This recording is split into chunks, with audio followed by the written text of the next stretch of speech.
Assalamualaikum, apa kabar semuanya? Semoga baik-baik saja. Kembali lagi berjumpa dengan channel kesayangan kita bersama, MR Samar Gaspol.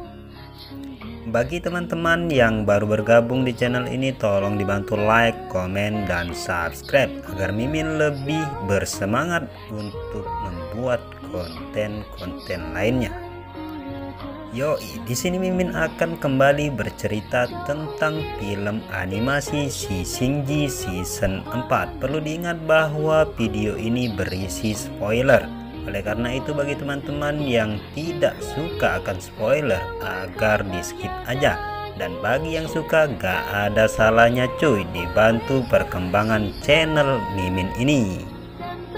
Oke, kita mulai saja ceritanya. Teteteo. Setelah berhasil lolos dari kerajaan monster retakan bumi, terlihat sekarang mereka tidak bisa menyembunyikan kesedihan mereka atas kehilangan Tang Sanzang dan Aosui. Namun tiba-tiba Wuqing angkat bicara. Dia mempunyai satu ide untuk menyelamatkan Tang Sanzang dan Aosui. Dia akan meminta bantuan temannya. Menurutnya, dia dan temannya akan menemukan di mana letak tempat gurunya dan Aosui di alam baka. Apakah itu akan mungkin? Jawab Bailang. Bahkan walau kita tahu sekalipun, kita masih tidak akan bisa membuat mereka kembali, jawab Cut Patkai. Mereka masih hidup saat mereka masuk ke alam baka, jadi kemungkinan keadaan akan berbeda bagi mereka. Walau kemungkinannya kecil, kita masih harus mencobanya. Aku pergi dulu, tunggulah kabar dariku, ujar Su Wuqing. Lalu dia pun pergi. Dalam sekejap setelah Su Wuqing pergi, Cut Patkai merencanakan sesuatu dengan alasan bahwa sekarang dia lagi kepingin makan daging, dan dia pun pergi ke hutan untuk berburu. Kini Bailang dan Xiaoyu yang tidak tahu niat Cut Patkai hanya menyetujui rencana Cut Patkai. Akan tetapi setelah sekian lama mereka menunggu, Cut Patkai dan Wuqing pun tidak ada kabarnya. Merasakan hal tersebut, Bailang berencana untuk menyusul mereka karena dia khawatir akan terjadi hal yang tidak diinginkan terhadap mereka berdua.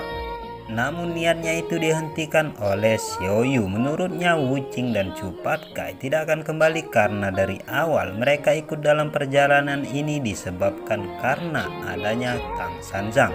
Sekarang Tang Sanzang telah tiada. Mereka bukanlah tipe orang yang akan mempertaruhkan nyawa mereka demi kita berdua, ujar Xiaoyu. Dengan mengetahui maksud yang sesungguhnya itu, Bailang hanya terdiam. Namun dia masih bertekad bahwa apapun yang terjadi, dia akan selalu melindungi Xiaoyu. Tak lama setelahnya, karena kelelahan dalam pelarian mereka, Xiaoyu pun tertidur. Sedangkan Bailang masih memikirkan kejadian yang telah menimpa gurunya dan Aosui. Dia sangat menyesal karena tidak mempunyai kemampuan dan tak dapat berbuat banyak untuk mereka berdua. Dalam lamunannya, tiba-tiba hal aneh terjadi dengan mata merah dan taring yang tumbuh. Dia merasa dia sangat ingin memakan daging segar, karena dengan itu kekuatannya dapat berkembang pesat. Namun di saat-saat kritis, Bailang disadarkan oleh Xiaoyu yang telah bangun dari tidurnya. Dia mengatakan bahwa akan selalu ada harapan di depan jalan kita kalau kita berusaha. Namun tiba-tiba mereka dikejutkan dengan kedatangan siluman harimau yang bernama Yihu. Dia mengatakan bahwa hutan itu adalah wilayah perburuannya. Kini Bailang dan Xiaoyu telah melanggar peraturannya. Dengan memasuki hutan tersebut, siluman harimau kembali mengatakan bahwa sebelumnya beberapa orang dari surga juga datang ke hutan ini untuk mintanya melakukan sesuatu. Namun dikarenakan perutnya sedang lapar, maka dia memakan mereka semua. Sepertinya gadis naga yang mereka sebutkan tadi enak. Oleh karena itu, aku datang ke sini, ujar siluman harimau itu. Mengetahui niat jahat siluman tersebut, Bailang terlihat marah dan menyuruh siluman harimau agar segera pergi dari sana. Kalau tidak mau ada perkelahian. Mendapatkan tantangan dari Bailang, siluman harimau tak mau kalah dan berkata dengan ekspresi menyeramkan, "Kalau itu yang kau inginkan, baiklah, kita akan menjalankan hukum rimba," katanya. Adu jotos pun terjadi, serangan demi serangan dilancarkan bertubi-tubi. Namun yang terlihat saat ini Bailang menjadi bulan-bulanan dari serangan siluman harimau yang membuat dia terpental ke sana kemari hingga sampai pada suatu saat dia hampir dihabisi oleh harimau itu. Ternyata ada hal yang tidak disangka terjadi. Tiba-tiba Dewa Bumi keluar dan berhasil menyelamatkan Bailang. Dengan kedatangan Dewa Bumi, hal itu semakin membuat siluman harimau terlihat semakin marah dan berniat akan memakan semua yang menghalanginya. Sekarang scene berpindah ke kerajaan langit. Di sana diperlihatkan Guan Yin beserta pasukannya akan menangkap Dewa Mata Tiga atas perintah Di Sitian, karena menurutnya saat ini Dewa Mata Tiga telah dilaporkan terkait dengan roh jahat yang membuat Guan Yin tidak bisa berbuat apa-apa selain menangkapnya.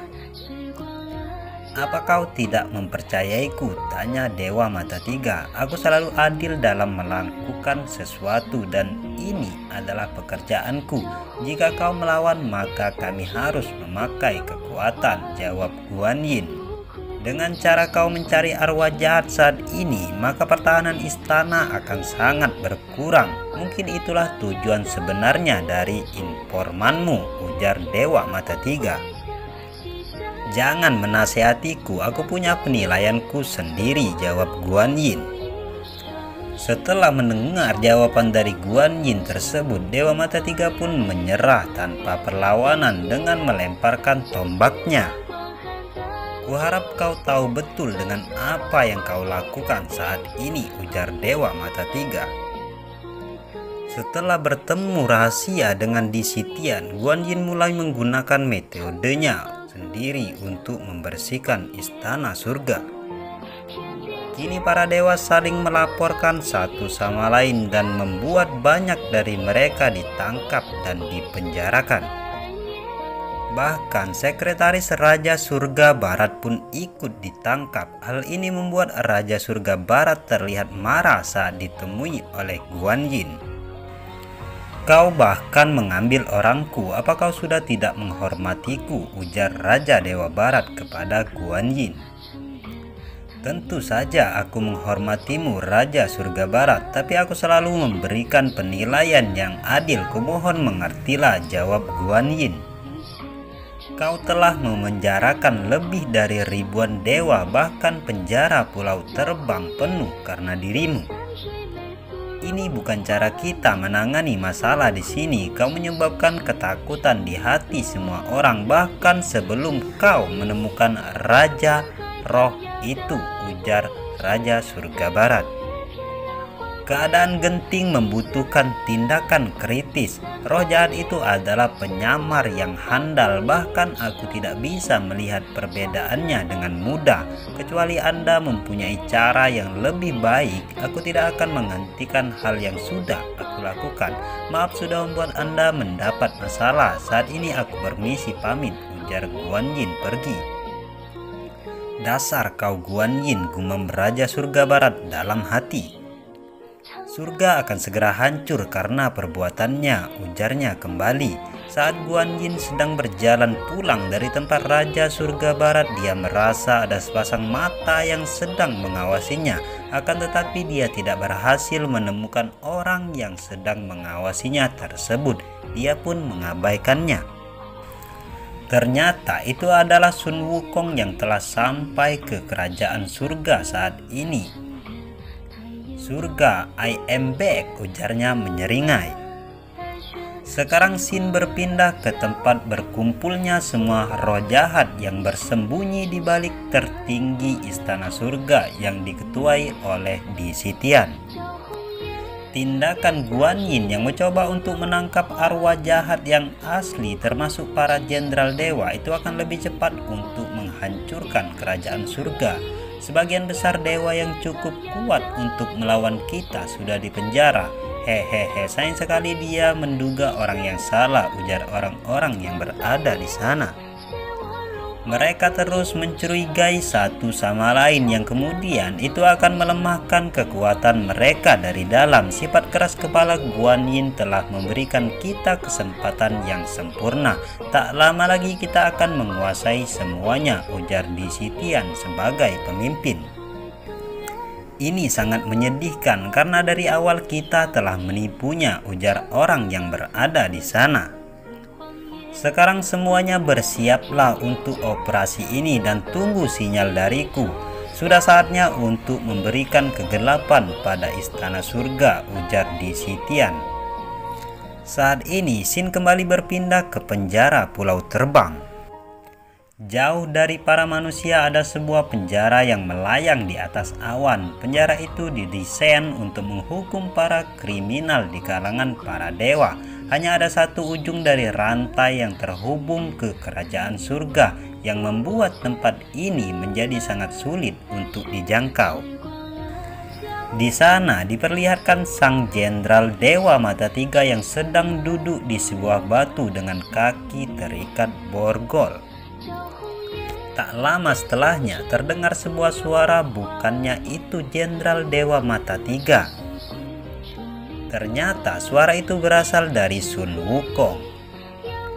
Setelah berkata itu, dia pun salto menghampiri sang jenderal Dewa Mata Tiga. Aku melihat mereka menangkap orang di seluruh kerajaan surga, dan hal itu membuat aku menjadi penasaran sehingga aku datang ke sini untuk melihatnya. Tanpa diduga, ternyata kau pun ditangkap oleh mereka. Hahaha, sungguh ini hal yang sangat lucu, ujar Sun Wukong tertawa terbahak-bahak. Ternyata budak para dewa yang menggigit siapapun yang mendekati istana surga telah menjadi seorang tahanan yang rendah. Itu ironis sekali dan kau terlihat payah sekali sekarang, ujar Sun Wukong kembali. Siapa kau? Jawab jenderal Mata Tiga. Mendengar itu, Sun Wukong pun kembali tertawa sampai terguling-guling. Dasar kau, mentang-mentang sekarang tubuhku terlihat kecil membuat kau pura-pura tidak mengenaliku. Dengar baik-baik, namaku adalah Sun Wukong. Teriak Sun Wukong yang bersiap memukul kepala jenderal Dewa Mata Tiga yang sedang tidak bisa berbuat apa-apa dengan borgol di kakinya. Toya Sakti pun meluncur siap menghancurkan kepala jenderal Dewa Mata Tiga. Bersambung. Kalau rame kita akan lanjutkan pada hari berikutnya. Mudah-mudahan dapat menghibur kita semua. Bagi yang suka tolong dibantu berkembangkan channel Mimin ini dengan like, komen, dan subscribe. Oke, bye-bye.